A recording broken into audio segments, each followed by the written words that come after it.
para habaib akan dipanggil sama Allah. Saya ulangi lagi. Mumpung para habaib, para ulama masih ada di depan kita, jangan jauh-jauh dari mereka. Ini detik-detik para habaib, para kiai, para ulama akan diambil oleh Allah. Ini pesan terakhir, pikirkan baik-baik. Ini saya ngomong bukan asal ngomong. Saya mengikuti apa yang disampaikan oleh guru-guru kita. Dekatkan diri dengan majelis taklim. Dekatkan diri dengan majlisul khair, majelis sholawat, majelis rotib. Dekatkan diri kita dengan mereka, karena mereka segera diambil oleh Allah Subhanahu wa ta'ala. Maka mudah-mudahan kesempatan waktu yang ada, kita diberi hidayah oleh Allah untuk dekat dengan majelis khair. Bukan orang Islam, cuman menyatakan dirinya Islam. Kalau memang nanti tertangkap, makanya sejauh-jauh hari sudah saya sampaikan, jauh-jauh hari. Nanti kalau ada bentar lagi ini ada teroris, wah tenan toh. Nanti yang disalahkan apa? Jubah. Yang disalahkan siapa? Cadar. Yang disalahkan siapa? Islam. Islam lagi disalah-salahkan, cadar lagi, masjid lagi. Ini sungguh keterlaluan yang semacam ini. Benar-benar tidak relevan. Jadi kita sebagai umat Islam menahan diri. Puluhan bahkan hampir ratusan WA yang masuk dengan chat pribadi ke tempat saya, tanya apa yang harus kita lakukan ini. Maka saya jawab, kita tidak usah merespon. Kita nunggu kabar resmi dari pemerintah. Kita percayakan segala sesuatunya kepada aparatur pemerintah, polisi dan TNI. Serahkan sepenuhnya kepada polisi dan TNI. Kita lihat bagaimana nanti hasilnya, dan tentunya kami pasti akan dilibatkan untuk berpikir. Kami akan dilibatkan untuk melihat secara jelas. Makanya segala sesuatu itu harus transparan. Saya sering mengatakan 3 pilar ini, saya tidak tahu ideologi dari mana, saya nggak paham ini 3 pilar ini. Polisi, TNI, dan pejabat pemerintahan. Lah tokoh ulama dikemanakan ini? Tokoh agama dikemanakan? Tokoh agama, saya berbicara di sini bukan harus orang Islam, tidak. Kalau di Papua, libatkan para pendeta, libatkan mereka. Ketika di Bali orang-orang Hindu, tokoh-tokoh agama Hindu, libatkan mereka. Jangan 3 pilar. Kalau sudah seperti ini, baru gimana ini menurut Pak Kiai, gimana menurut Pak Ustadz? Telat. Makanya ideologi ini harus disembuhkan ini. Kalau terus-terusan seperti ini, maka tidak akan mencapai kesuksesan dalam bernegara. Makanya politik kalau sudah mau dipisahkan dengan agama, ya kayak gini nih modelnya. Di majelis ini kita mulai mencerdaskan masyarakat, memahamkan masyarakat. Jadi untuk memahami problematika yang ada di tengah-tengah kita saat ini, tiada lain adalah mengisi pikiran kita dengan ilmunya Nabi Muhammad. Jadi jangan kita memikirkan sesuatu atau mengambil kesimpulan melalui media mainstream atau melalui medsos. Oh, ini pasti gara-gara ini, gara-gara cadar, gara-gara ini sekelompok orang Islam. Lah kok enak? Hah? Anda menuduh orang Islam, mesti ke orang Islam. Dan ini adalah aliran radikal. Mau tahu radikal yang sesungguhnya di negara kita? Radikal yang paling radikal, rasanya radikal, itu para koruptor. Koruptor itu juga perbuatan radikal itu, koruptor itu radikal sekali. Tapi tidak ada yang menyebutkan koruptor itu radikal. Ada? Tidak ada. Itu orang yang koruptor. Mau maling loh. Kan maling itu aslinya. Makanya yang menyebabkan kondisi psikologis masyarakat ini tidak kuat itu karena kesulitan ekonomi, Pak. Kesulitan ekonomi, mereka lapar, dipengaruhi, ikut aliran radikal, dibiayai, disuruh ini dan itu, dikendalikan bisa, mereka dalam keadaan lapar kok. Lah kenapa bisa lapar? Ya karena banyaknya koruptor. Jadi kita kalau mengambil, menyembuhkan satu permasalahan, tidak cukup dengan satu masalah. Bentuk tim. Gimana caranya nangani teroris? Loh, teroris ini ada, kita harus cari apa sebabnya. Apa sebabnya teroris ini ada? Karena pemahaman. Loh, pemahaman yang bagaimana? Mereka itu yang berhasil direkrut menjadi teroris, itu yang pertama mereka dari juhala, dari orang-orang bodoh yang tidak bisa berpikir jernih, yang tidak bisa berpikir seperti kita, tidak ada ilmunya. Maka pada akhirnya mereka bisa direkrut, mereka bisa dipengaruhi karena keadaan lapar. Dan mereka bisa diprovokasi. Orang yang bisa diprovokasi dan diajak radikal, lihat, tidak ada dari kalangan orang yang berilmu dan tidak ada dari kalangan orang yang kaya. Ono wong duwe motor, punya mobil harga 10 miliar. Perhatikan ya, ada orang punya mobil harga 10 miliar, rumahnya harganya 50 miliar. Sugih. Ayo toh jak demo, gelem apa gak? Ayo Pak, kalau aku demo Pak, gelem? Nggak mungkin. Karena apa? Ekonominya kuat, perutnya kenyang. Jajal, utangnya akeh, bojo wis ngamuk terus, blonjoan kurang, bayar sekolah anak, SPP ini terlambat, listrik wis tit, bocah gelut, ya berangkat sing model-model kayak gini. Ayo gelut, ayo, wis sing mati aku to dek. Nah ini, makanya ini akar permasalahan ini ada pada ekonomi. Iki lek gak dipahami oleh orang-orang sing bertugas ki pekok lek jeriku wong ini. Ini sudah pada lapar semua nih, rakyat sudah pada lapar ini. Susahnya nggak tahu mereka, menderita. Kok bingung teroris ini segala macam, nggak dipikir. Itu para koruptor terus tangkapi semua tuh, kalau bisa dihukum mati mereka itu. Makanya orang-orang Cina itu betul, koruptor telanjangi ditembak di tengah masyarakat itu betul, nggak model-model kayak begitu. Iki gak, ngene Indonesia koruptor cengenges, melambaikan tangan. Ngene wartawan. Iki piye to munggah mono. Yang menciptakan radikalisme ini yang model-model kayak begitu. Ilmu dipahami, kita jangan membahas mereka mengerti atau belajar dari pemahaman yang salah. Ya jelas.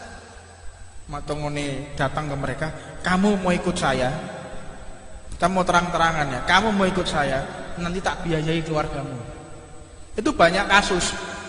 Kalau kita mau terang-terangan, orang yang megang bom dan lain sebagainya, itu sudah tertekan ekonomi, Pak. Keluargamu tak jamin, keluargamu pasti seneng, tapi syaratnya ledakan ini. Itu yang terjadi di negara-negara Suriah, di Irak ya. Saya kira di Indonesia kurang lebih seperti itulah. Itu orang-orang yang ekonominya carut-marut, gak ada orang punya usaha mapan, punya perusahaan yang bagus, dia bisa ibadah dengan tenang, terus nggawa bom. Wong gendeng lo gak gelem. Iki lo mercon cekelem, gelem lo gak? Sampai tak opahi 1.000, gelem lo gak? Nggak mungkin tuh, akal sehat mana? Makanya seperti ISIS dan kalangan radikal ini terbentuknya karena ekonomi yang lemah, rusaknya ekonomi. Ini mulai ini negara kita dikacaukan ekonominya supaya bisa dikendalikan. Itu yang pertama, analisa pertama. Analisa kedua, ini memang kita sengaja mau diadu domba. Karena apa? Alam kita sudah mulai dieksploitasi. Kudu cerdas, kudu ngerti, Pak. Emas mulai disedot, emas diambil, pertambangan diambil, minyak diambil. Tapi sing dimusuhi cadar, sing dimusuhi jubah, sing dimusuhi Islam, sing dimusuhi Arab. Loh, aku heran. Kadang-kadang saya tuh berpikir ya, ada orang yang memusuhi Arab. Arab itu dimusuh-musuhi. Saya berpikir, apa sih salah wong Arab ini? Menjajah ya ora. Menjajah negara kita tidak. Mengeksploitasi alam kita juga tidak. Loh, kok bisa mereka seperti itu? Tiada lain, mereka mengajak kita memusuhi Arab karena Arab ini identik dengan Islam. Jadi di brainwash untuk sara. Ini kudu paham toh guys. Ini lek kelas sarjono gitu gak pas sih. Sarjana paham ya. Coba saya kasih materi yang seperti ini. Rodok mantep titik. Mereka di brainwash piye carane musuhi ras Arab. Tujuannya adalah ingin menghinakan syariatnya Allah Subhanahu wa taala. Nabinya nabi Arab. Al-Quran bahasa Arab, sembayang bahasa Arab. Ono tak sembayang Allah Maha Besar dengan nama Tuhan yang Maha Pengasih lagi Maha Penyayang. Alhamdulillahirabbil alamin. Terus diartikno pisan.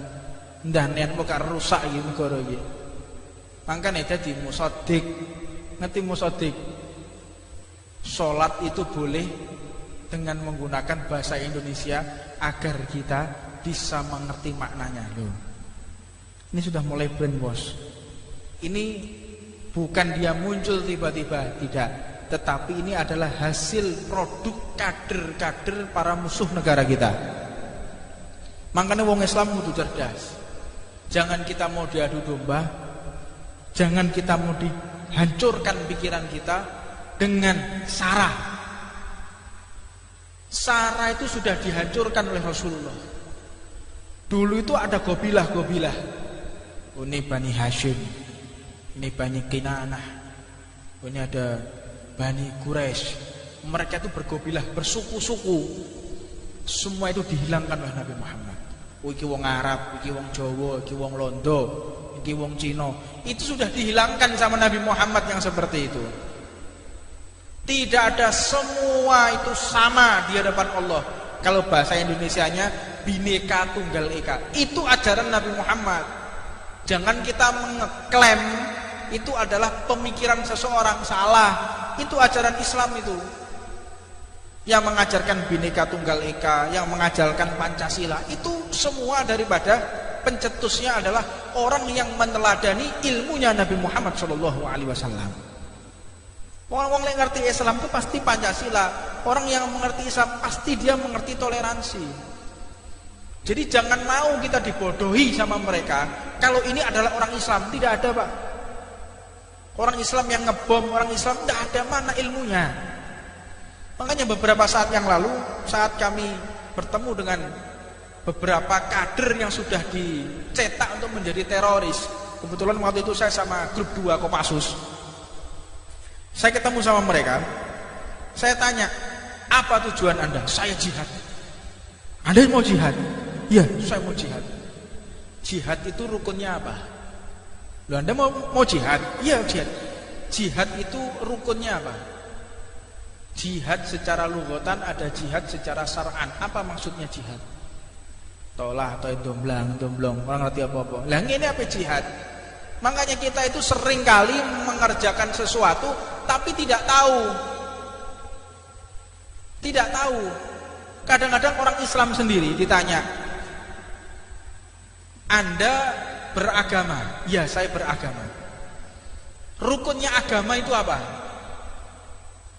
Anda beragama? Ya. Rukunnya agama itu apa? Orang ngerti. Ini loh permasalahan kita sekarang ini. Sudah kita lapar, ekonomi sulit, tidak punya ilmu. Makanya jangan jauh-jauh dari majelis taklim agar kita tidak terprovokasi, agar kita benar-benar tidak salah dalam melangkah. Makanya rukunnya agama al-iman wal islam wal ihsan. Apa definisi Islam? Apa definisi iman? Apa definisi ihsan? Pengertiannya ihsan itu apa? Kalau sekarang ditambah lagi oleh Mujadid fi hadhihi zaman, Al-Imam Al-Habib Abu Bakar Al-Adni, yang keempat ditambahkan lagi wa ilmu bi qiyamis saah. Pengertian tentang masalah hari kiamat. Bagaimana kondisi alur pikir orang terakhir zaman hari kiamat, apa yang terjadi di hari kiamat. Makanya saya tidak heran mereka itu kalau berbicara seolah-olah tahu apa yang akan terjadi.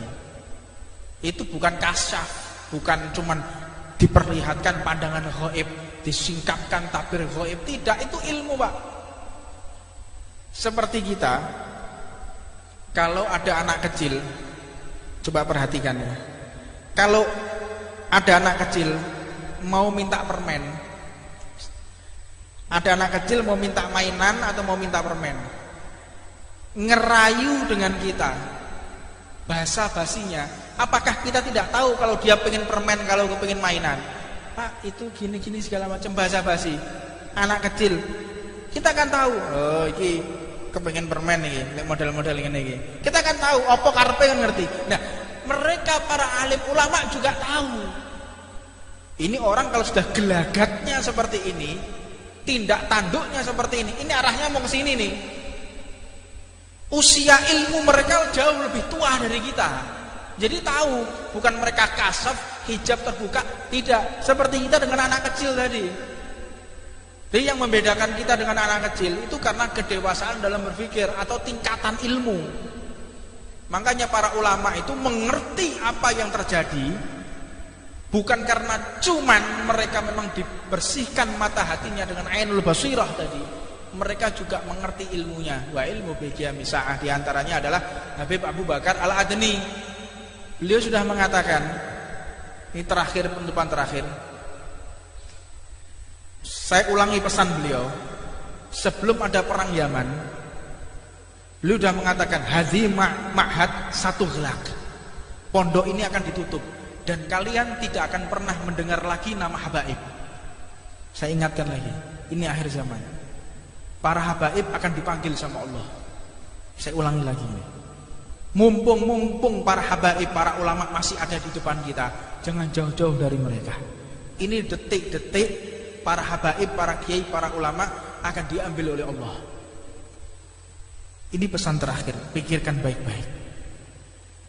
Ini saya ngomong bukan asal ngomong, saya mengikuti apa yang disampaikan oleh guru-guru kita.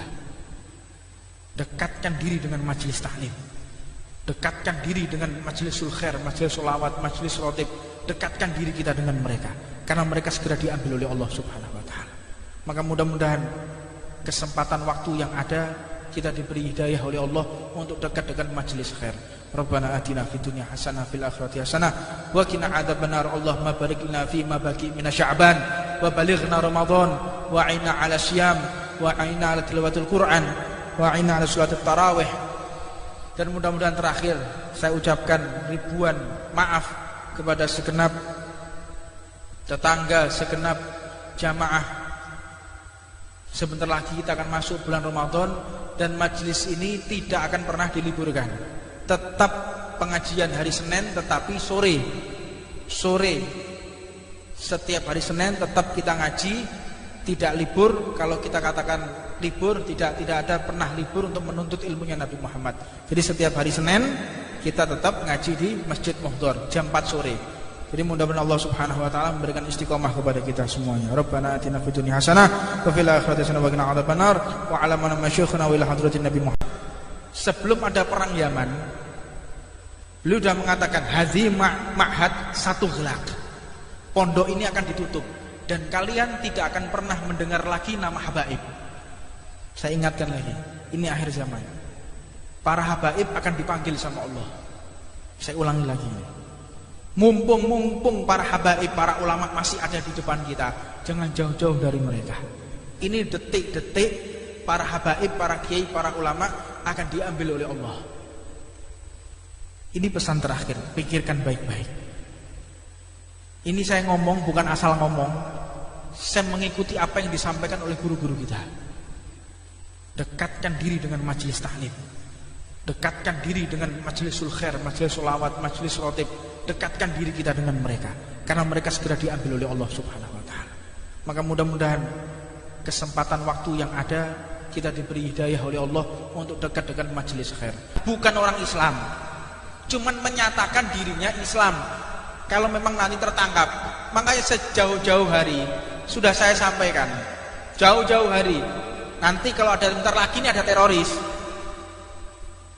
wah tenang dong. Nanti yang disalahkan apa? Jubah. Yang disalahkan siapa? Cadar. Yang disalahkan siapa? Islam. Islam lagi disalah-salahkan. Cadar lagi, masjid lagi. Ini sungguh keterlaluan yang semacam ini. Benar-benar tidak relevan. Jadi kita sebagai umat Islam menahan diri. Puluhan bahkan hampir ratusan WA yang masuk dengan chat pribadi ke tempat saya, tanya apa yang harus kita lakukan ini. Maka saya jawab, kita tidak usah merespon. Kita nunggu kabar resmi dari pemerintah. Kita percayakan segala sesuatunya kepada aparatur pemerintah, polisi dan TNI. Serahkan sepenuhnya kepada polisi dan TNI. Kita lihat bagaimana nanti hasilnya, dan tentunya kami pasti akan dilibatkan untuk berpikir. Kami akan dilibatkan untuk melihat secara jelas. Makanya segala sesuatu itu harus transparan. Saya sering mengatakan 3 pilar ini, saya tidak tahu ideologi dari mana, saya nggak paham ini 3 pilar ini. Polisi, TNI, dan pejabat pemerintahan. Lah tokoh ulama dikemanakan ini? Tokoh agama dikemanakan? Tokoh agama, saya berbicara di sini bukan harus orang Islam, tidak. Kalau di Papua, libatkan para pendeta, libatkan mereka. Ketika di Bali orang-orang Hindu, tokoh-tokoh agama Hindu, libatkan mereka. Jangan 3 pilar. Kalau sudah seperti ini, baru gimana ini menurut Pak Kiai, gimana menurut Pak Ustadz? Telat. Makanya ideologi ini harus disembuhkan ini. Kalau terus-terusan seperti ini, maka tidak akan mencapai kesuksesan dalam bernegara. Makanya politik kalau sudah mau dipisahkan dengan agama, ya kayak gini nih modelnya.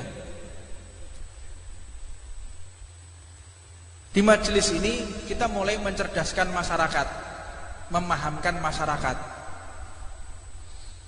Jadi untuk memahami problematika yang ada di tengah-tengah kita saat ini, tiada lain adalah mengisi pikiran kita dengan ilmunya Nabi Muhammad. Jadi jangan kita memikirkan sesuatu atau mengambil kesimpulan melalui media mainstream atau melalui medsos. Oh, ini pasti gara-gara ini, gara-gara cadar, gara-gara ini sekelompok orang Islam. Lah kok enak? Hah? Anda menuduh orang Islam, mesti ke orang Islam. Dan ini adalah aliran radikal. Mau tahu radikal yang sesungguhnya di negara kita? Radikal yang paling radikal, rajanya radikal itu para koruptor. Koruptor itu juga perbuatan radikal itu, koruptor itu radikal sekali. Tapi tidak ada yang menyebutkan koruptor itu radikal. Ada? Tidak ada. Itu orang yang koruptor. Mau maling loh. Kan maling itu aslinya.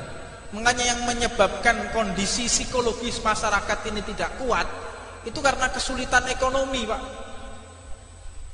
Kesulitan ekonomi, mereka lapar, dipengaruhi, ikut aliran radikal, dibiayai, disuruh ini dan itu, dikendalikan bisa mereka dalam keadaan lapar. Lah kenapa bisa lapar? Ya karena banyaknya koruptor. Jadi kita kalau mengambil, menyembuhkan satu permasalahan, tidak cukup dengan satu masalah. Bentuk tim, gimana caranya nangani teroris. Loh, teroris ini ada, kita harus cari apa sebabnya. Apa sebabnya teroris ini ada? Oh, karena pemahaman. Loh, pemahaman yang bagaimana? Mereka itu yang berhasil direkrut menjadi teroris, itu yang pertama mereka dari juhala, dari orang-orang bodoh yang tidak bisa berpikir jernih, yang tidak bisa berpikir seperti kita, tidak ada ilmunya. Maka pada akhirnya mereka bisa direkrut, mereka bisa dipengaruhi karena keadaan lapar, dan mereka bisa diprovokasi. Orang yang bisa diprovokasi dan diajak radikal, lihat, tidak ada dari kalangan orang yang berilmu dan tidak ada dari kalangan orang yang kaya.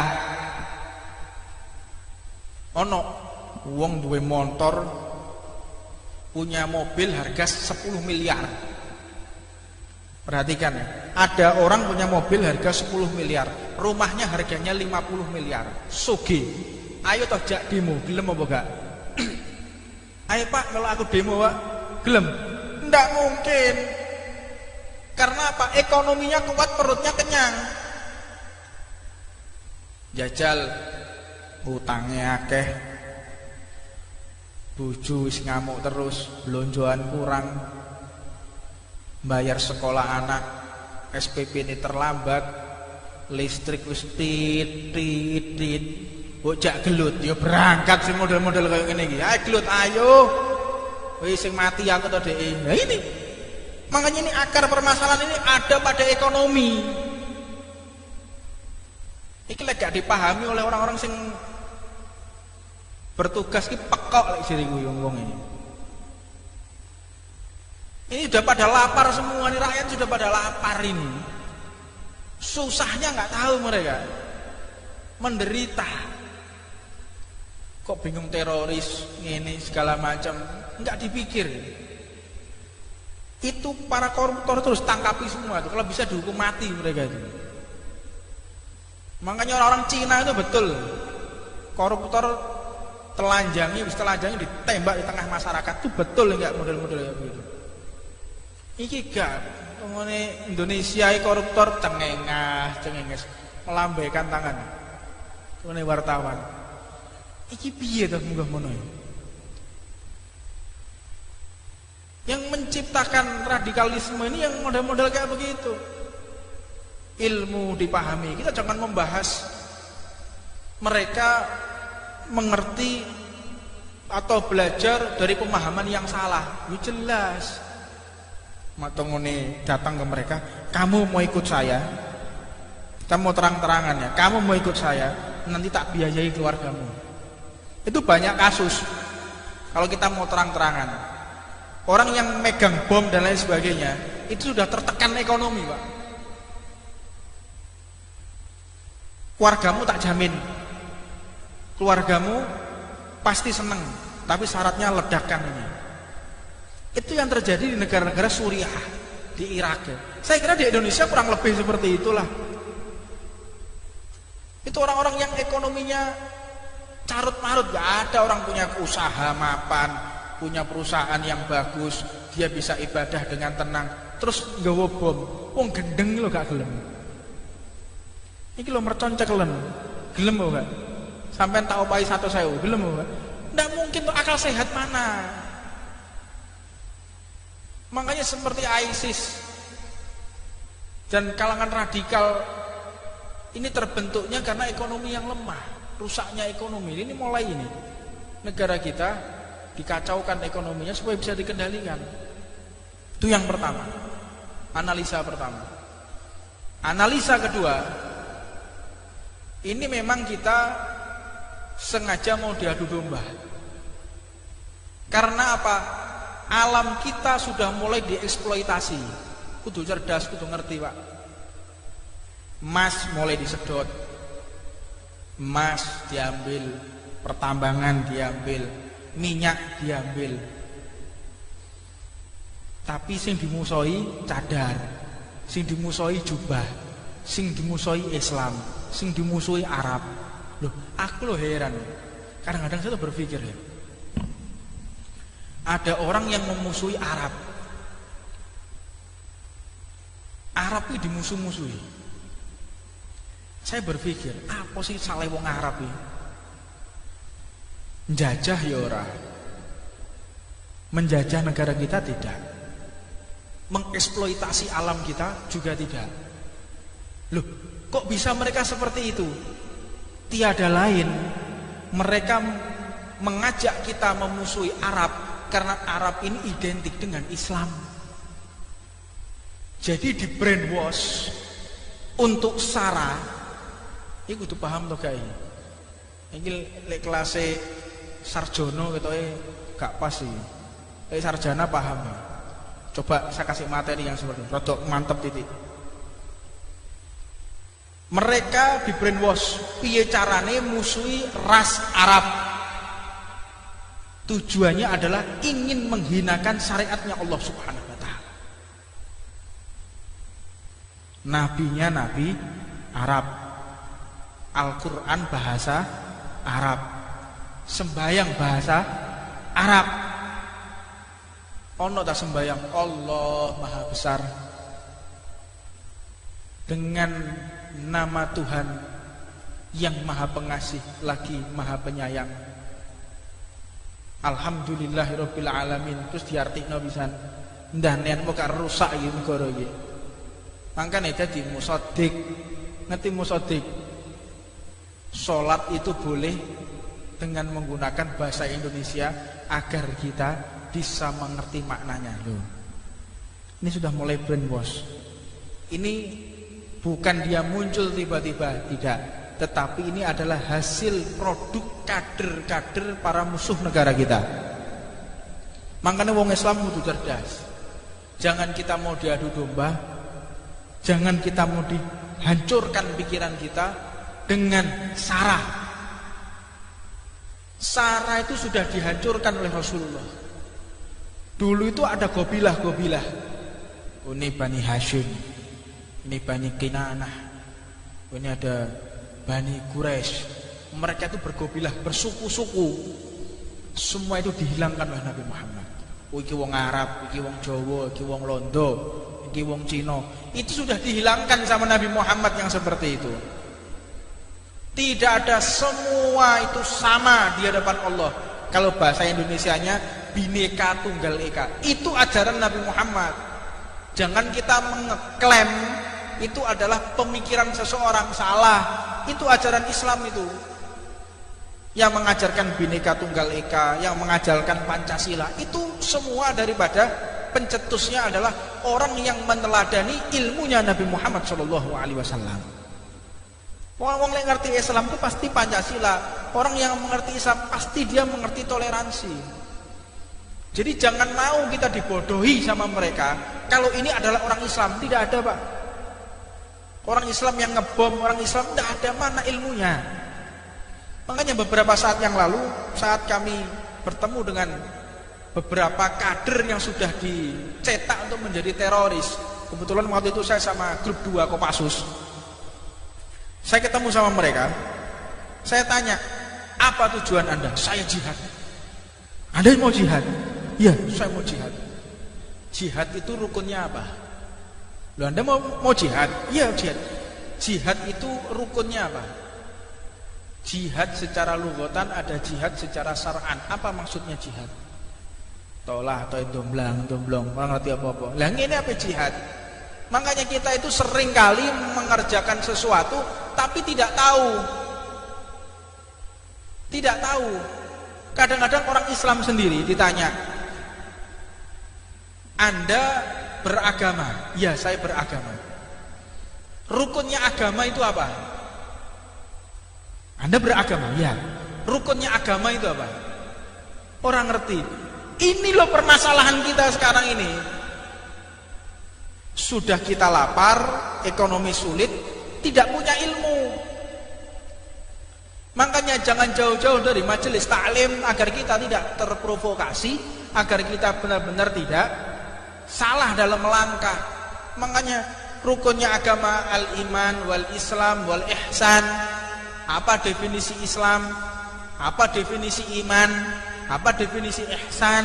Pengertiannya ihsan itu apa? Kalau sekarang ditambah lagi oleh Mujaddid fi hadhihi zaman, Al-Imam Al-Habib Abu Bakar Al-Adni, yang keempat ditambahkan lagi wa ilmu bi qiyamis saah.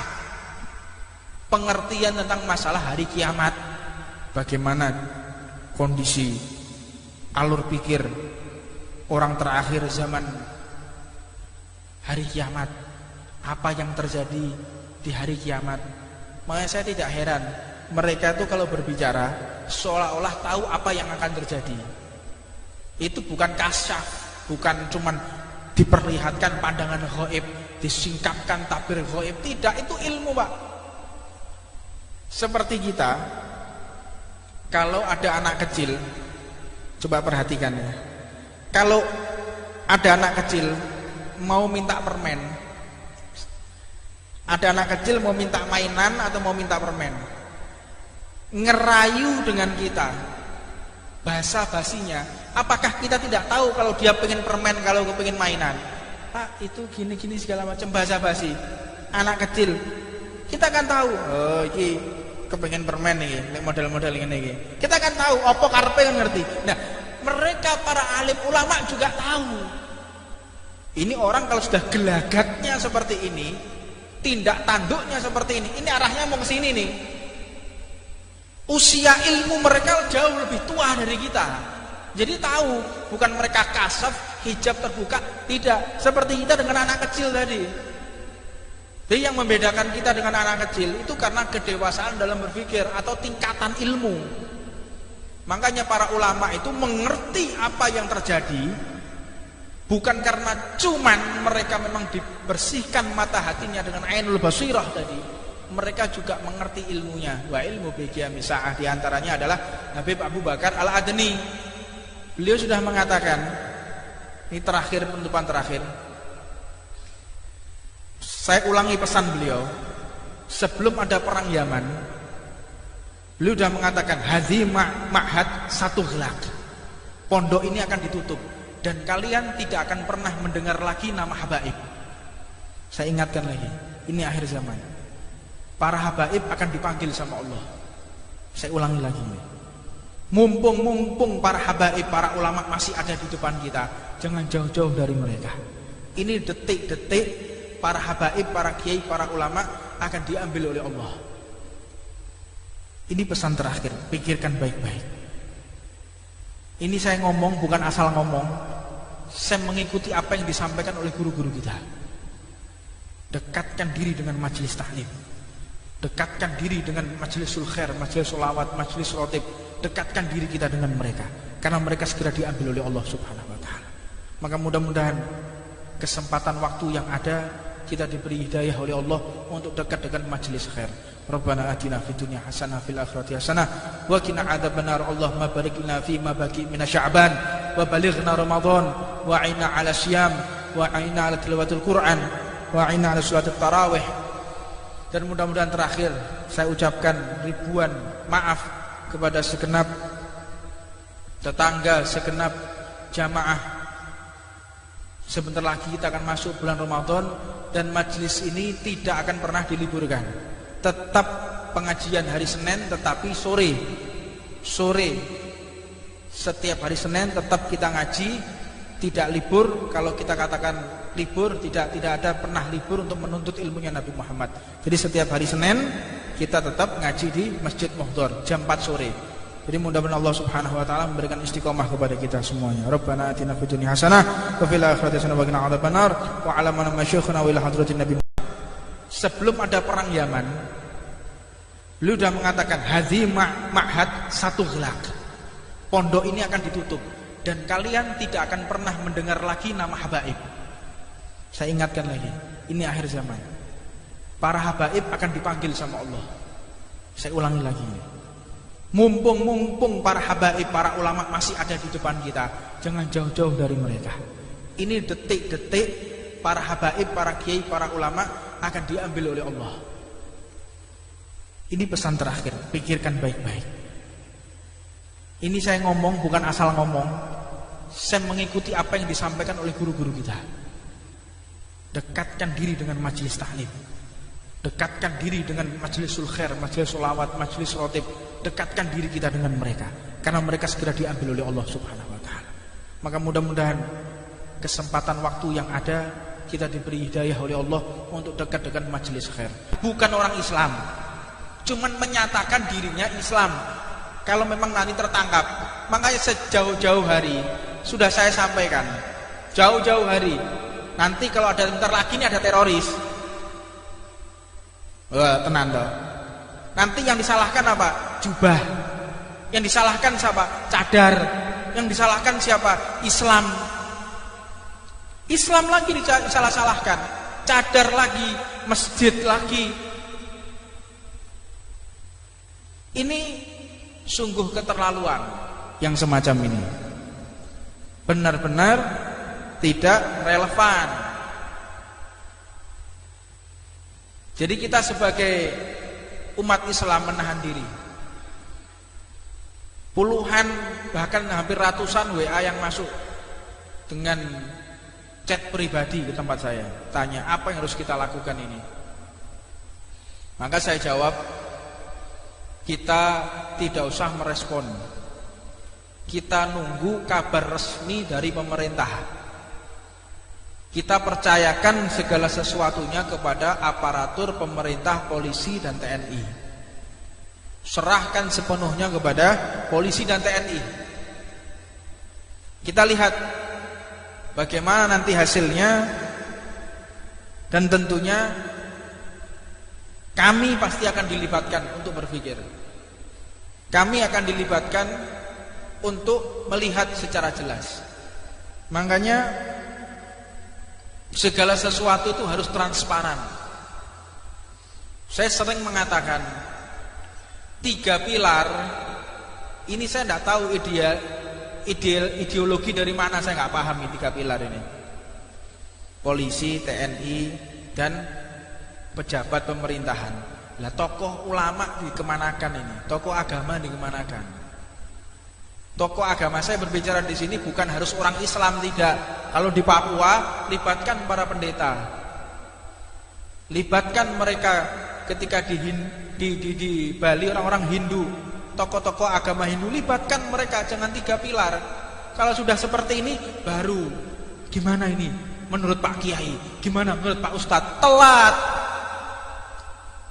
Makanya ideologi ini harus disembuhkan ini. Kalau terus-terusan seperti ini, maka tidak akan mencapai kesuksesan dalam bernegara.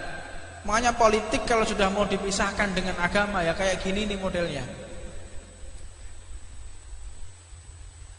Di majelis ini kita mulai mencerdaskan masyarakat, memahamkan masyarakat. Jadi untuk memahami problematika yang ada di tengah-tengah kita saat ini, tiada lain adalah mengisi pikiran kita dengan ilmunya Nabi Muhammad. Jadi jangan kita memikirkan sesuatu atau mengambil kesimpulan melalui media mainstream atau melalui medsos. Oh, ini pasti gara-gara ini, gara-gara cadar, gara-gara ini sekelompok orang Islam. Lah kok enak? Hah? Anda menuduh orang Islam, mesti ke orang Islam. Dan ini adalah aliran radikal. Mau tahu radikal yang sesungguhnya di negara kita? Radikal yang paling radikal, rasanya radikal, itu para koruptor. Koruptor itu juga perbuatan radikal itu, koruptor itu radikal sekali. Tapi tidak ada yang menyebutkan koruptor itu radikal. Ada? Tidak ada. Itu orang yang koruptor. Mau maling loh. Kan maling itu aslinya. Makanya yang menyebabkan kondisi psikologis masyarakat ini tidak kuat itu karena kesulitan ekonomi, Pak. Kesulitan ekonomi, mereka lapar, dipengaruhi, ikut aliran radikal, dibiayai, disuruh ini dan itu, dikendalikan bisa, mereka dalam keadaan lapar kok. Lah kenapa bisa lapar? Ya karena banyaknya koruptor. Jadi kita kalau mengambil, menyembuhkan satu permasalahan, tidak cukup dengan satu masalah. Bentuk tim, gimana caranya nangani teroris. Loh, teroris ini ada, kita harus cari apa sebabnya. Apa sebabnya teroris ini ada? Karena pemahaman. Loh, pemahaman yang bagaimana? Mereka itu yang berhasil direkrut menjadi teroris, itu yang pertama mereka dari juhala, dari orang-orang bodoh yang tidak bisa berpikir jernih, yang tidak bisa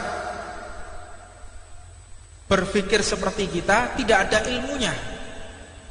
Maka pada akhirnya mereka bisa direkrut, mereka bisa dipengaruhi karena keadaan lapar. Dan mereka bisa diprovokasi. Orang yang bisa diprovokasi dan diajak radikal, lihat, tidak ada dari kalangan orang yang berilmu dan tidak ada dari kalangan orang yang kaya.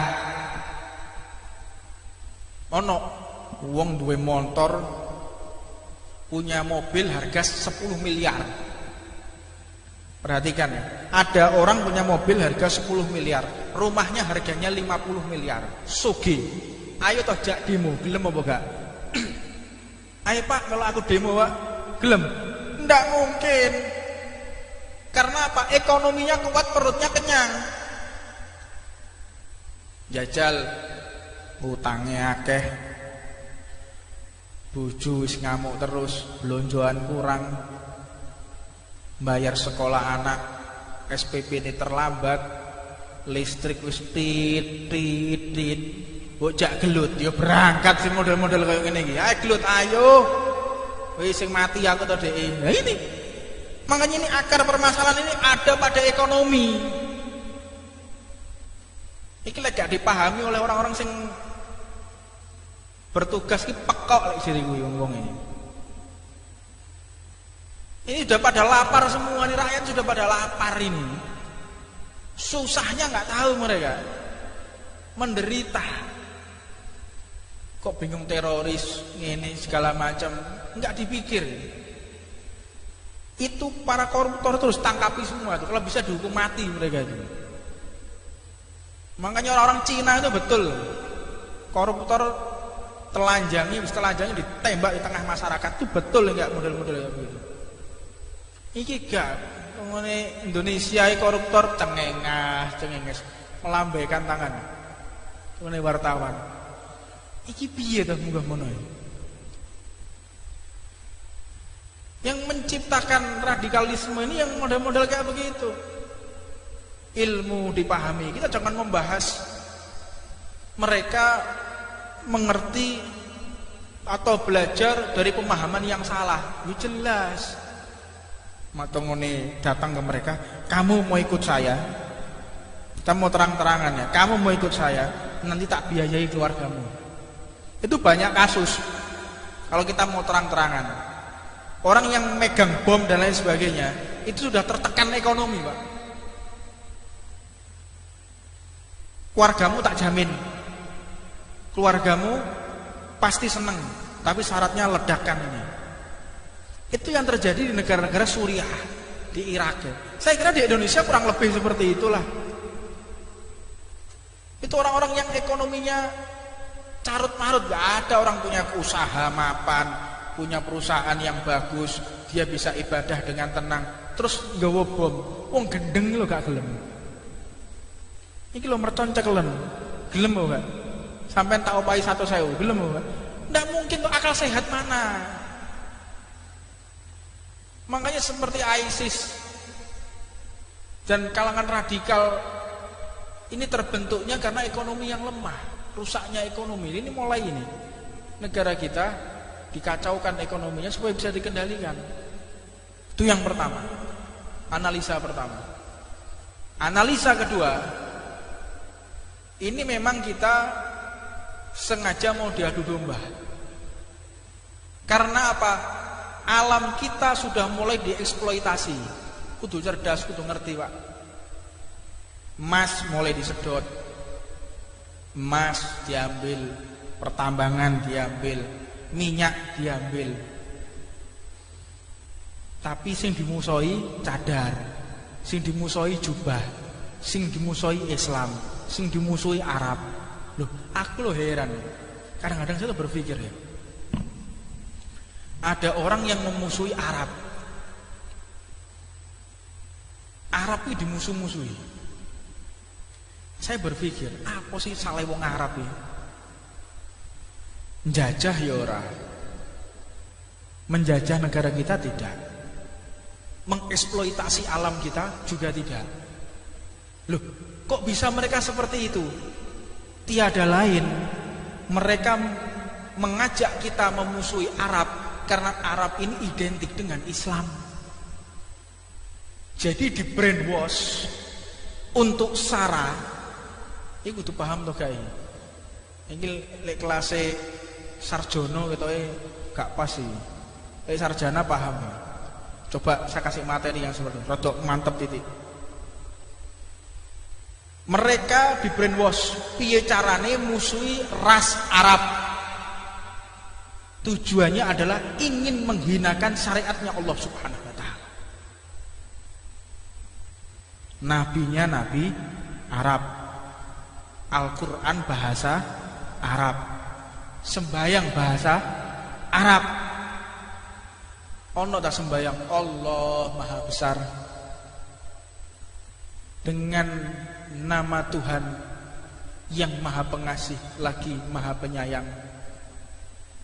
Alhamdulillahirabbil alamin. Terus diartikno pisan.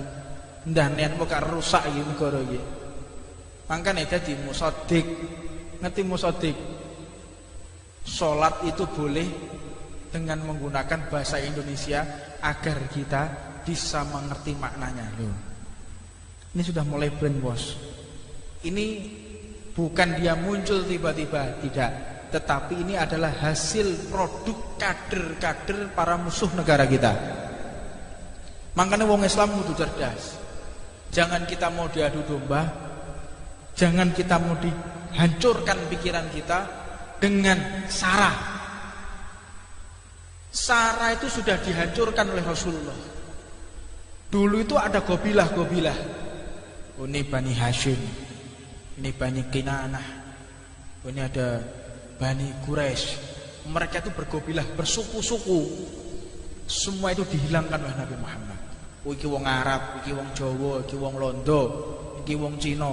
Itu sudah dihilangkan sama Nabi Muhammad yang seperti itu. Tidak ada, semua itu sama di hadapan Allah. Kalau bahasa Indonesianya Bhinneka Tunggal Ika. Itu ajaran Nabi Muhammad. Jangan kita mengeklaim itu adalah pemikiran seseorang, salah. Itu ajaran Islam itu. Yang mengajarkan Bhinneka Tunggal Ika, yang mengajarkan Pancasila, itu semua daripada pencetusnya adalah orang yang meneladani ilmunya Nabi Muhammad SAW. Orang-orang yang mengerti Islam itu pasti Pancasila. Orang yang mengerti Islam pasti dia mengerti toleransi. Jadi jangan mau kita dibodohi sama mereka. Kalau ini adalah orang Islam, tidak ada, Pak. Orang Islam yang ngebom, orang Islam tidak ada, mana ilmunya. Makanya beberapa saat yang lalu, saat kami bertemu dengan beberapa kader yang sudah dicetak untuk menjadi teroris, Kebetulan waktu itu saya sama grup 2 Kopassus. Saya ketemu sama mereka. Saya tanya, apa tujuan Anda? Saya jihad. Anda mau jihad? Iya, saya mau jihad. Jihad itu rukunnya apa? Loh, Anda mau jihad? Iya, jihad. Jihad itu rukunnya apa? Jihad secara lughatan ada jihad secara syar'an. Apa maksudnya jihad? Tolah atau domblong, orang ngerti apa-apa. Lah ini apa jihad? Makanya kita itu sering kali mengerjakan sesuatu tapi tidak tahu. Tidak tahu. Kadang-kadang orang Islam sendiri ditanya, Anda beragama? Ya, saya beragama. Rukunnya agama itu apa? Anda beragama? Ya. Rukunnya agama itu apa? Orang ngerti. Ini loh permasalahan kita sekarang ini. Sudah kita lapar, ekonomi sulit, tidak punya ilmu. Makanya jangan jauh-jauh dari majelis ta'lim agar kita tidak terprovokasi, agar kita benar-benar tidak salah dalam melangkah. Makanya rukunnya agama al-iman wal islam wal ihsan. Apa definisi Islam? Apa definisi iman? Apa definisi ihsan? Pengertiannya ihsan itu apa? Kalau sekarang ditambah lagi oleh Mujaddid fi hadhihi zaman, Al-Imam Al-Habib Abu Bakar Al-Adni, yang keempat ditambahkan lagi wa ilmu bi qiyamis saah. Pengertian tentang masalah hari kiamat. Bagaimana kondisi alur pikir orang terakhir zaman hari kiamat. Apa yang terjadi di hari kiamat. Makanya saya tidak heran mereka itu kalau berbicara seolah-olah tahu apa yang akan terjadi. Itu bukan kasyaf, bukan cuman diperlihatkan pandangan ghaib, disingkapkan tabir ghaib, tidak, itu ilmu, Pak. Seperti kita kalau ada anak kecil, coba perhatikan ya. Kalau ada anak kecil mau minta permen, ada anak kecil mau minta mainan atau mau minta permen, ngerayu dengan kita, bahasa basinya, apakah kita tidak tahu kalau dia pengen permen, kalau pengen mainan? Pak, itu gini-gini segala macam, bahasa basi anak kecil. Kita kan tahu, oh ini kepengen permen nih, model-model ini. Kita kan tahu, opo karpe kan ngerti. Nah, mereka para alim ulama juga tahu. Ini orang kalau sudah gelagatnya seperti ini, tindak tanduknya seperti ini arahnya mau ke sini nih. Usia ilmu mereka jauh lebih tua dari kita. Jadi tahu, bukan mereka kasaf, hijab terbuka, tidak. Seperti kita dengan anak kecil tadi. Jadi yang membedakan kita dengan anak kecil itu karena kedewasaan dalam berpikir atau tingkatan ilmu. Makanya para ulama itu mengerti apa yang terjadi, bukan karena cuman mereka memang dibersihkan mata hatinya dengan ainul basirah tadi, mereka juga mengerti ilmunya. Wa ilmu biqiyamis saah, di antaranya adalah Habib Abu Bakar Al-Adni. Beliau sudah mengatakan, ini terakhir, penutupan terakhir,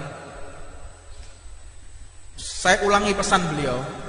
Sebelum ada perang Yaman, beliau sudah mengatakan, hadzi ma'had satu gelak, pondok ini akan ditutup dan kalian tidak akan pernah mendengar lagi nama habaib.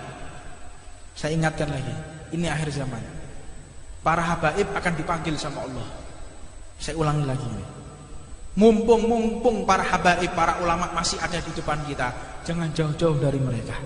Ini detik-detik para habaib, para kiai, para ulama akan diambil oleh Allah.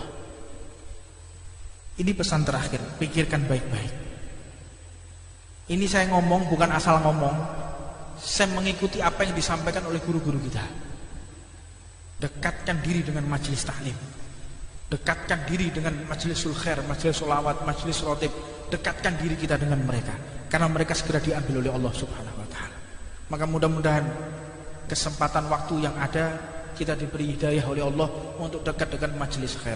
Rabbana atina fid dunya hasanah fil akhirati hasanah wa qina adzabannar. Allahumma barik lana fi ma baqi min sya'ban wa balighna ramadan wa aina 'ala syiyam wa aina 'ala tilawatil Qur'an wa aina 'ala sholatit tarawih.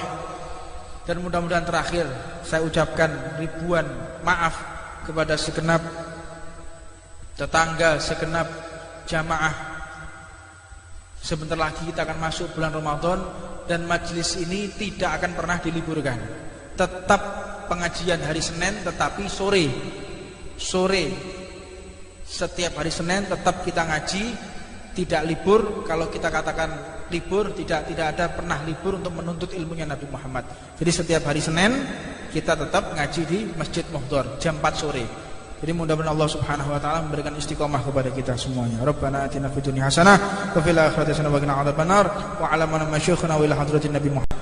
Sebelum ada perang Yaman, beliau sudah mengatakan hadzi ma'had satu gelak. Pondok ini akan ditutup dan kalian tidak akan pernah mendengar lagi nama habaib. Saya ingatkan lagi, ini akhir zaman. Para habaib akan dipanggil sama Allah. Saya ulangi lagi. Mumpung para habaib, para ulama masih ada di depan kita, jangan jauh-jauh dari mereka. Ini detik-detik para habaib, para kiai, para ulama akan diambil oleh Allah. Ini pesan terakhir, pikirkan baik-baik. Ini saya ngomong bukan asal ngomong. Saya mengikuti apa yang disampaikan oleh guru-guru kita. Dekatkan diri dengan majelis tahlil. Dekatkan diri dengan majlisul khair, majlis sholawat, majlis rotib. Dekatkan diri kita dengan mereka, karena mereka segera diambil oleh Allah Subhanahu wa taala. Maka mudah-mudahan kesempatan waktu yang ada kita diberi hidayah oleh Allah untuk dekat dengan majlis khair. Bukan orang Islam, cuman menyatakan dirinya Islam. Kalau memang nanti tertangkap, makanya sejauh-jauh hari sudah saya sampaikan, jauh-jauh hari. Nanti kalau ada bentar lagi ini ada teroris, wah tenang toh. Nanti yang disalahkan apa? Jubah. Yang disalahkan siapa? Cadar. Yang disalahkan siapa? Islam. Islam lagi disalah-salahkan. Cadar lagi, masjid lagi. Ini sungguh keterlaluan yang semacam ini. Benar-benar tidak relevan. Jadi kita sebagai umat Islam menahan diri. Puluhan bahkan hampir ratusan WA yang masuk dengan chat pribadi ke tempat saya, tanya apa yang harus kita lakukan ini. Maka saya jawab, kita tidak usah merespon. Kita nunggu kabar resmi dari pemerintah. Kita percayakan segala sesuatunya kepada aparatur pemerintah, polisi dan TNI. Serahkan sepenuhnya kepada polisi dan TNI. Kita lihat bagaimana nanti hasilnya, dan tentunya kami pasti akan dilibatkan untuk berpikir. Kami akan dilibatkan untuk melihat secara jelas. Makanya segala sesuatu itu harus transparan. Saya sering mengatakan 3 pilar ini, saya tidak tahu ideologi dari mana, saya nggak paham ini 3 pilar ini.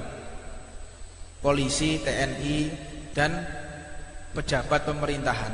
Lah tokoh ulama dikemanakan ini? Tokoh agama dikemanakan? Tokoh agama, saya berbicara di sini bukan harus orang Islam, tidak. Kalau di Papua, libatkan para pendeta, libatkan mereka. Ketika di Bali orang-orang Hindu, tokoh-tokoh agama Hindu, libatkan mereka. Jangan 3 pilar. Kalau sudah seperti ini, baru gimana ini menurut Pak Kiai, gimana menurut Pak Ustadz? Telat.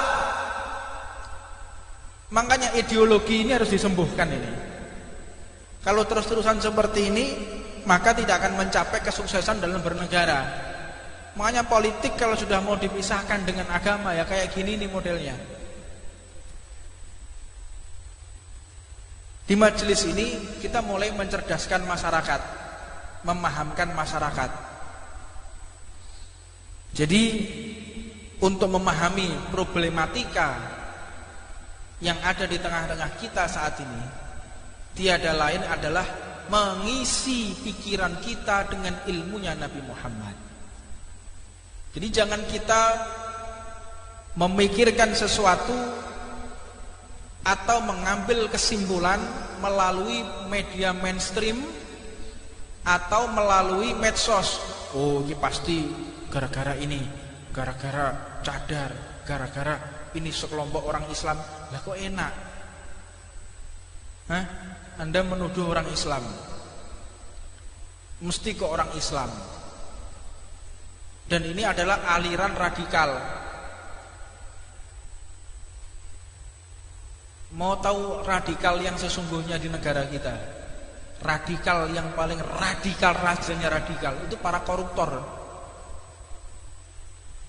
Koruptor itu juga perbuatan radikal itu, koruptor itu radikal sekali. Tapi tidak ada yang menyebutkan koruptor itu radikal. Ada? Tidak ada. Itu orang yang koruptor. Mau maling loh. Kan maling itu aslinya. Makanya yang menyebabkan kondisi psikologis masyarakat ini tidak kuat itu karena kesulitan ekonomi, Pak. Kesulitan ekonomi, mereka lapar, dipengaruhi, ikut aliran radikal, dibiayai, disuruh ini dan itu, dikendalikan bisa mereka dalam keadaan lapar kok. Lah kenapa bisa lapar? Ya karena banyaknya koruptor. Jadi kita kalau mengambil, menyembuhkan satu permasalahan, tidak cukup dengan satu masalah bentuk tim.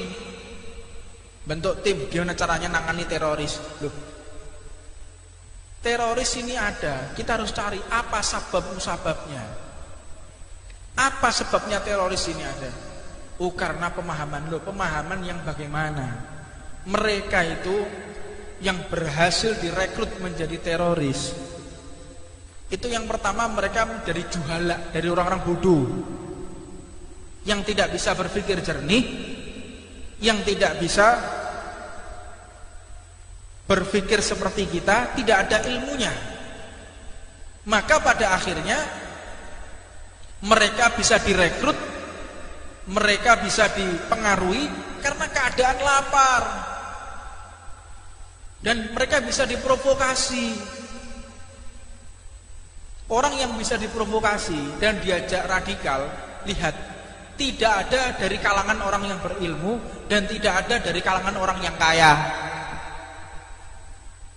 Ono wong duwe motor, punya mobil harga 10 miliar. Perhatikan ya, ada orang punya mobil harga 10 miliar, rumahnya harganya 50 miliar. Sugih. Ayo toh jak demo, gelem apa gak?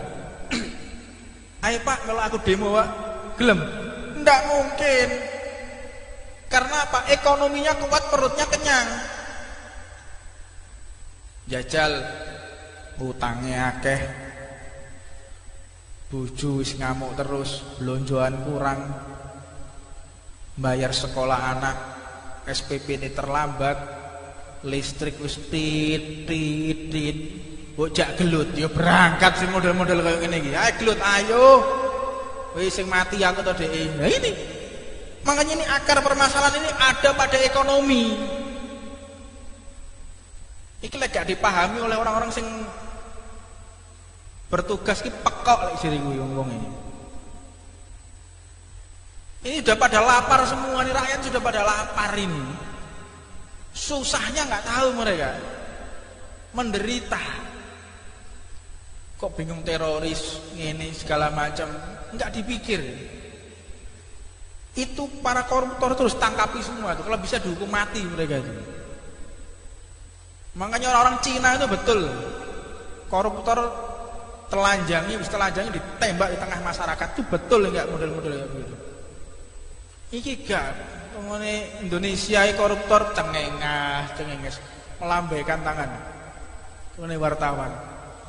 Iki piye to munggah mono ya?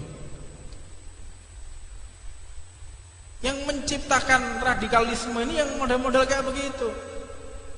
Ilmu dipahami, kita jangan membahas mereka mengerti atau belajar dari pemahaman yang salah. Ya jelas. Matongone datang ke mereka, kamu mau ikut saya?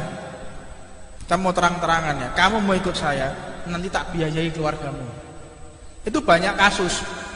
Kalau kita mau terang-terangan, orang yang megang bom dan lain sebagainya, itu sudah tertekan ekonomi, Pak. Keluargamu tak jamin, keluargamu pasti seneng, tapi syaratnya ledakan ini. Itu yang terjadi di negara-negara Suriah, di Irak. Saya kira di Indonesia kurang lebih seperti itulah. Itu orang-orang yang ekonominya carut marut, gak ada orang punya usaha mapan, punya perusahaan yang bagus, dia bisa ibadah dengan tenang, terus nggawa bom, wong gendeng lo gak gelem.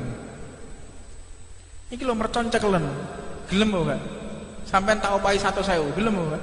Nggak mungkin tuh, akal sehat mana? Makanya seperti ISIS dan kalangan radikal ini terbentuknya karena ekonomi yang lemah, rusaknya ekonomi. Ini mulai ini negara kita dikacaukan ekonominya supaya bisa dikendalikan. Itu yang pertama, analisa pertama. Analisa kedua, ini memang kita sengaja mau diadu domba. Karena apa? Alam kita sudah mulai dieksploitasi. Kudu cerdas, kudu ngerti, Pak. Emas mulai disedot, emas diambil, pertambangan diambil, minyak diambil. Tapi sing dimusoi cadar, sing dimusoi jubah, sing dimusoi Islam, sing dimusuhi Arab. Loh, aku loh heran. Kadang-kadang saya tuh berpikir ya, ada orang yang memusuhi Arab. Arab itu dimusuh-musuhi. Saya berpikir, apa sih salah wong Arab ini? Menjajah ya ora. Menjajah negara kita tidak. Mengeksploitasi alam kita juga tidak. Loh, kok bisa mereka seperti itu? Tiada lain, mereka mengajak kita memusuhi Arab karena Arab ini identik dengan Islam. Jadi di brainwash untuk sara. Ini kudu paham toh guys. Ini lek kelas sarjono gitu gak pas sih. Sarjana paham. Coba saya kasih materi yang seperti ini. Rodok mantep titik. Mereka di brainwash piye carane musuhi ras Arab. Tujuannya adalah ingin menghinakan syariatnya Allah Subhanahu wa taala. Nabinya nabi Arab. Al-Qur'an bahasa Arab. Sembayang bahasa Arab. Ono tak sembayang Allah Maha Besar dengan nama Tuhan yang Maha Pengasih lagi Maha Penyayang. Alhamdulillahirabbil alamin. Terus diartikno pisan. Ndah nen kok rusak iki negara iki. Mangkane dadi musaddiq. Ngerti musaddiq? Salat itu boleh dengan menggunakan bahasa Indonesia agar kita bisa mengerti maknanya. Loh. Ini sudah mulai brainwash. Ini bukan dia muncul tiba-tiba, tidak. Tetapi ini adalah hasil produk kader-kader para musuh negara kita. Makanya wong Islam kudu cerdas. Jangan kita mau diadu domba, jangan kita mau dihancurkan pikiran kita dengan sara. Sara itu sudah dihancurkan oleh Rasulullah. Dulu itu ada gobilah-gobilah. Ini Bani Hashim, ini Bani Kinanah, ini ada Bani Quraisy. Mereka itu bergobilah, bersuku-suku. Semua itu dihilangkan oleh Nabi Muhammad. Iki wong Arab, iki wong Jawa, iki wong Londo, iki wong Cina. Itu sudah dihilangkan sama Nabi Muhammad yang seperti itu. Tidak ada, semua itu sama di hadapan Allah. Kalau bahasa Indonesianya Bhinneka Tunggal Ika. Itu ajaran Nabi Muhammad. Jangan kita mengklaim itu adalah pemikiran seseorang, salah. Itu ajaran Islam itu. Yang mengajarkan Bhinneka Tunggal Ika, yang mengajarkan Pancasila, itu semua daripada pencetusnya adalah orang yang meneladani ilmunya Nabi Muhammad SAW. Orang yang mengerti Islam itu pasti Pancasila. Orang yang mengerti Islam pasti dia mengerti toleransi. Jadi jangan mau kita dibodohi sama mereka. Kalau ini adalah orang Islam, tidak ada Pak. Orang Islam yang ngebom, orang Islam tidak ada, mana ilmunya. Makanya beberapa saat yang lalu, saat kami bertemu dengan beberapa kader yang sudah dicetak untuk menjadi teroris. Kebetulan waktu itu saya sama grup 2 Kopassus. Saya ketemu sama mereka. Saya tanya, apa tujuan Anda? Saya jihad. Anda mau jihad? Ya, saya mau jihad. Jihad itu rukunnya apa? Loh, Anda mau jihad? Iya, jihad. Jihad itu rukunnya apa? Jihad secara lughatan ada jihad secara syar'an. Apa maksudnya jihad? Tolah atau domblong, orang ngerti apa-apa. Lah ini apa jihad? Makanya kita itu sering kali mengerjakan sesuatu tapi tidak tahu. Tidak tahu. Kadang-kadang orang Islam sendiri ditanya, Anda beragama? Ya, saya beragama. Rukunnya agama itu apa? Anda beragama? Ya. Rukunnya agama itu apa? Orang ngerti. Ini loh permasalahan kita sekarang ini. Sudah kita lapar, ekonomi sulit, tidak punya ilmu. Makanya jangan jauh-jauh dari majelis taklim agar kita tidak terprovokasi, agar kita benar-benar tidak salah dalam melangkah. Makanya rukunnya agama al-iman wal islam wal ihsan. Apa definisi Islam? Apa definisi iman? Apa definisi ihsan? Pengertiannya ihsan itu apa? Kalau sekarang ditambah lagi oleh Mujaddid fi hadhihi zaman, Al-Imam Al-Habib Abu Bakar Al-Adni, yang keempat ditambahkan lagi wa ilmu bi qiyamis saah. Pengertian tentang masalah hari kiamat. Bagaimana kondisi alur pikir orang terakhir zaman hari kiamat, apa yang terjadi di hari kiamat. Makanya saya tidak heran mereka itu kalau berbicara seolah-olah tahu apa yang akan terjadi. Itu bukan kasyaf, bukan cuman diperlihatkan pandangan ghaib, disingkapkan tabir ghaib, tidak, itu ilmu Pak. Seperti kita, kalau ada anak kecil, coba perhatikan ya. Kalau ada anak kecil mau minta permen, ada anak kecil mau minta mainan atau mau minta permen, ngerayu dengan kita, bahasa basinya, apakah kita tidak tahu kalau dia pengen permen, kalau pengen mainan? Pak, itu gini-gini segala macam, bahasa basi. Anak kecil, kita kan tahu, oh ini kepengen permen nih, model-model ini. Kita kan tahu, apa karpe kan ngerti. Nah, mereka para alim ulama juga tahu. Ini orang kalau sudah gelagatnya seperti ini, tindak tanduknya seperti ini arahnya mau ke sini nih. Usia ilmu mereka jauh lebih tua dari kita. Jadi tahu, bukan mereka kasaf, hijab terbuka, tidak. Seperti kita dengan anak kecil tadi. Jadi yang membedakan kita dengan anak kecil itu karena kedewasaan dalam berpikir atau tingkatan ilmu. Makanya para ulama itu mengerti apa yang terjadi, bukan karena cuman mereka memang dibersihkan mata hatinya dengan ainul basirah tadi, mereka juga mengerti ilmunya. Wa ilmu bi qiyamis saah, di antaranya adalah Habib Abu Bakar Al-Adni. Beliau sudah mengatakan, ini terakhir, penutupan terakhir, saya ulangi pesan beliau. Sebelum ada perang Yaman, beliau sudah mengatakan hadzi ma'had satu gelak, pondok ini akan ditutup dan kalian tidak akan pernah mendengar lagi nama habaib. Saya ingatkan lagi, ini akhir zaman, para habaib akan dipanggil sama Allah. Saya ulangi lagi, mumpung para habaib, para ulama masih ada di depan kita, jangan jauh-jauh dari mereka. Ini detik-detik para habaib, para kiai, para ulama akan diambil oleh Allah.